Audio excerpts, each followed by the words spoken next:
Eddie Brock attempts to reignite his career by interviewing serial killer Cletus Cassidy, who becomes the host of the symbiote Carnage and escapes prison after a failed execution.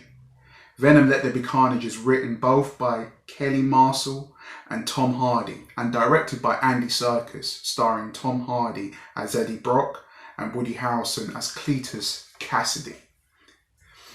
And if you are new here to the channel, please make sure that you subscribe, turn on your bell notifications. There's going to be a lot of upcoming content for Marvel, and I want you to be here. I want you to engage with the discussions taking place here on the channel. And yeah, make sure that you do that, like, comment, and all that fancy jazz. But without further ado, let's talk about Venom Let There Be Carnage, and let's talk about the positives that come with this film. As always, Tom Hardy as Eddie Brock, and with his Jekyll and Hyde persona with Venom that he also plays, is always great fun as it unfolds on screen. It is entertaining to watch their quarrels, their debacles, their trials and tribulations. And in this sequel, you see Venom himself becoming more vulnerable, wanting to use his predator instincts, so to say, in the real world, whereas Eddie just wants to live his normal, mundane life in peace. And got Venom that wants to be the lethal vigilante by eating criminals.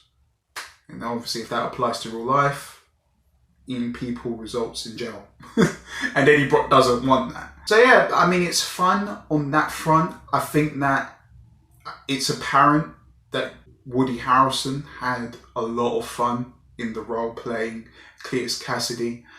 And I gotta be honest, when I saw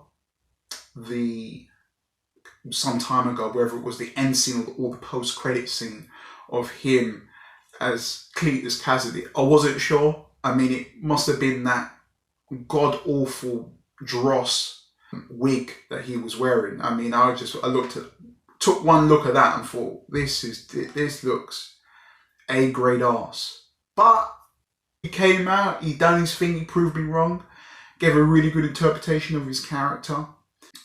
And yeah, and what I will say with this sequel is that these Venom films for me are like a mixed bag, because I look at this sequel and I think that it's actually, in a way, a lot better written than the first film.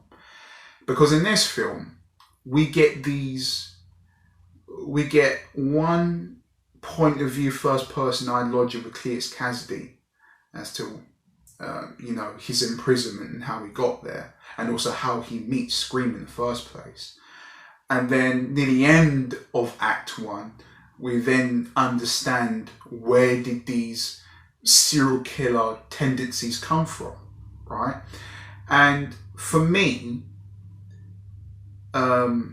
especially with main characters, protagonists and antagonists, for me, and everyone, my closest friends know this, if you don't write a first person ideology for those main characters, it alienates me. And that's no pun intended. And that for me takes me out of the film. I only feel like there's only so many filmmakers that could actually bring a character. Like, a character can be written in third person, but 9 times out of 10, if you're going to do that, I mean, your actor has to be absolutely out of this world. And you tend more often than not put the odds against you. But there's only I'd say maybe a handful, maybe one handful of films that have ever pulled off that type of storytelling and succeeded. But yeah, I was happy to see that with Cletus Cassidy. We get to see a first person ideology to see how messed up he was. And partly we got to see a first person ideology with Eddie Brock in the first film. So at the very most, we can see that these two films are cohesive, and that's good. Now, let's now get onto the discrepancies, the things that I didn't like in the film. Not to say that it isn't good. You know, I find this film as a guilty pleasure. But let's discuss it. Now, when Andy Serkis was attached to this project, I mean, everyone knows that he's done motion capture for the Planet of the Apes films, Lord of the Rings. That's where we kind of know that's how he made his bread and butter. And when we saw that he was attached to the motion capture of this film and understanding that he's going to be directing a character like Carnage, it brought a lot of excitement to fans. And here's the thing, with Carnage as a character, there was possibly like one or two, maybe 3 or 4 moments at max that I looked at and thought, okay, that was really good. I mean, not to give too much away, but in the end fight scene when he's fighting Venom, there's a moment where he gets knocked on his front, but like in like this weird and spider-like way, his body just flips instantaneously back round like that. You know, it looked like some Exorcist shit. And I was like, okay, that was great. You know, and he implemented that he could, you know, projectile spikes out of his body. I was like, okay, that's great. But I think where the lack of direction comes is that really, in hindsight, this film should have been a rated R. It should have been a 15. Should have been, like, I'm not talking like a watered down 15. It should have been an actual 15. Like, you can't do, here's the thing, you can't do a story that is based on serial killings and crime and have it as a 12A. I mean, there must be many examples that have been a 12A, but and maybe succeeded. But in this, you're dealing with the element of a character that you can only pull off if he's heavily CG'd. So, and if you can't utilize that, and if you can't do that well, which I don't think they've done, then what are you really left with? You're just watching gobbledygook on screen, you know? And like, I didn't find him menacing. There was only one time where I felt the conflict between Carnage and Scream, when something interesting was happening between the development of Carnage and Scream when they're fighting, and Scream, because of a projectile voice, you know, just kind of destroyed Carnage's eardrums, and he got angry. And I thought, okay, that's interesting. I thought, okay, what's going to happen here, kind of thing. That was, I honest to God, really, that was the only time I really felt intimidated by him. And there's like one point where he turns into a hurricane. It's like, and the CG itself, I gotta say, really took me out of the film. Really took me out of the film, because here's the thing. I think most studios don't understand that they don't understand that you cannot half-ass CG. And I was watching this film in IMAX, which means that you're watching the film in a 26% bigger aspect ratio to a normal screen.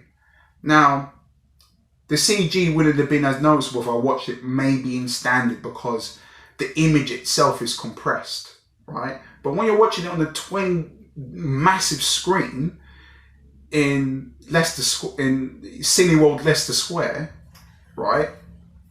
And the image is being stretched to the most of its depth. That's when you can see the incoherent nature of the visual effects. You know, it's like you're watching a PS3 cutscene. That's the best way I can put it to you. I did like, and just to add a positive note on top of that, I liked Michelle Williams in this. I liked her. She was cool. Like, especially the funny scene in the off license. That was pretty good. But guys, all in all, I had an enjoyable time watching the film. Do I think it's the best thing since sliced bread? No. But these Venom films, it's like as if they just hit a soft spot, you know, and that's enough for me.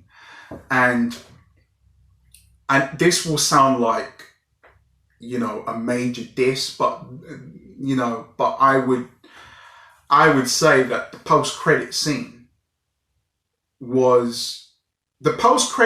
of Venom Let There Be Carnage, or the mid-credit scene, because I know that it was two. Well, the big reveal that is leading into another film that comes out in December. We all know what that film is, you know.